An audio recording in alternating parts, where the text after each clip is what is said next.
Hello, salut à tous, salut les amis.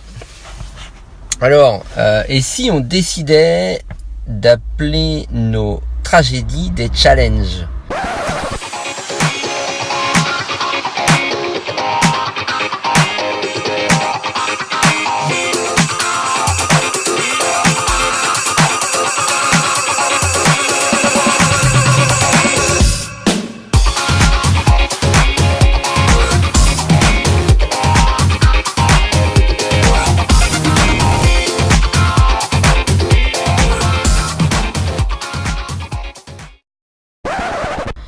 Alors pourquoi je vous fais cette vidéo? Alors clairement évidemment c'est dans la thématique de résilience, mais parce que j'ai regardé des vidéos ce matin qui m'ont inspiré, qui m'ont fait réfléchir sur l'acceptation de ce qui nous arrive.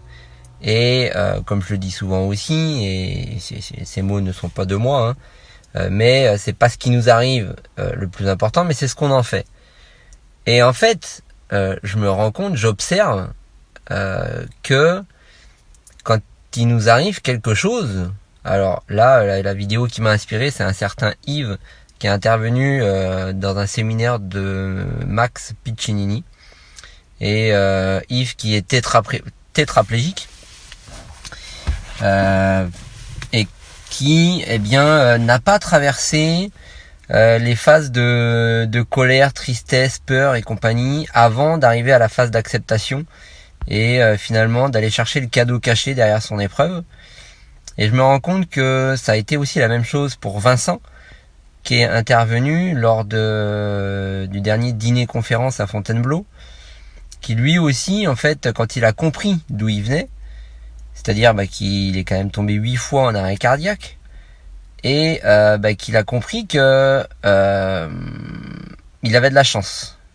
Il avait de la chance d'être encore en vie, et il lui restait donc la mobilité de sa tête et de sa main droite, son bras droit. Donc quoi faire en fait avec ce qui nous reste? Et ce Vincent, ce Yves, ces personnes qui sont aujourd'hui en fauteuil, ont donné un nouveau sens à leur vie et sont allés chercher le cadeau caché. En fait, ma réflexion, ce que je me disais, c'est que les personnes, les médecins, les personnes qui apprennent les maladies graves, les handicaps, qui informent en fait la personne qui vient de subir une grave épreuve, la perte d'un proche, toutes ces épreuves, toutes ces tragédies qui peuvent arriver, la réflexion qui me vient, c'est de me dire, mais comment on pourrait présenter ça en fait? Comment on pourrait annoncer cette tragédie différemment? Alors évidemment, on va pas sauter au plafond. On va pas arriver vers quelqu'un en lui disant: "Hey mec, j'ai une nouvelle à t'annoncer. Tu marcheras plus jamais." C'est génial en fait. Il y a plein d'autres trucs que tu vas pouvoir faire maintenant. Bien sûr, je m'entends. L'idée, ça va peut-être pas être d'arriver en sautant au plafond avec un grand sourire. Par contre, il est quand même possible, à mon avis, de présenter les choses différemment. Et plutôt que de dire tout ce que tu as perdu, tout ce que tu ne pourras plus faire, c'est d'apporter très rapidement à la personne, un peu comme ce que je vous invite à faire régulièrement, c'est d'apporter des mentors, des sujets d'inspiration et des personnes qui sont passées par là et qui ont fait de leur épreuve, de leur tragédie, une force. Et donc rapidement d'inviter la personne à se connecter à des nouveaux projets, des nouvelles choses à faire. Voilà, donc bien sûr c'est facile de dire ça, je suis sur mes deux jambes, j'ai pas vécu de traumatisme, en tout cas physique.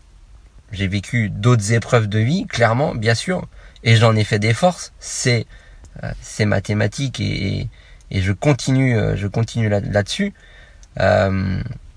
Maintenant, j'ai côtoyé, j'ai rencontré, j'ai discuté quand même avec de nombreuses personnes qui ont des maladies graves, qui ont subi un accident et qui sont en fauteuil. Et quand même, je me rends compte que elles ont toutes ce dénominateur commun qui fait que elles ont trouvé le cadeau caché, elles ont donné du sens à ce qu'elles font. Et comme ce fameux Yves disait aussi là, la vidéo dont je vous parle, eh bien, c'est que on a besoin des fois, eh bien, d'un coup du sort, d'une épreuve, de cette vie qui va nous taper sur l'épaule et qui va nous dire, hey Coco, t'es peut-être pas sur les bons rails, donc moi je vais t'y mettre, quoi. Donc faut savoir écouter ça et être attentif du coup à ce qui se passe.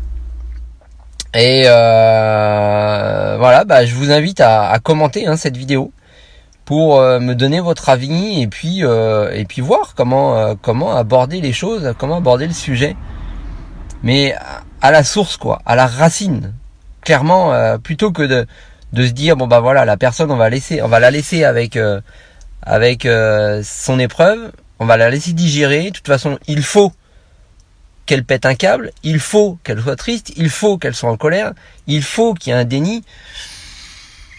Tout le monde n'est pas comme ça en fait. Et vu que de toute façon il n'y a pas de règles, clairement, t'en as, ils vont pas traverser ces étapes-là. T'en as, ils vont mettre une semaine, d'autres 6 mois, d'autres 10 ans, d'autres qui vont jamais en sortir. Donc vu qu'il n'y a pas de règles, pourquoi on n'en définirait pas une qui ferait que dès à la racine de cette nouvelle, de cette tragédie, on s'exprime tout de suite différemment et on n'orienterait pas vers des solutions plutôt que des problèmes, quoi. Voilà. Donc j'ai hâte de vous lire dans les commentaires et d'échanger, de débattre sur ce sujet passionnant de comment faire de ces épreuves une force et plutôt que de les appeler des épreuves ou des tragédies, les appeler des challenges. Ciao!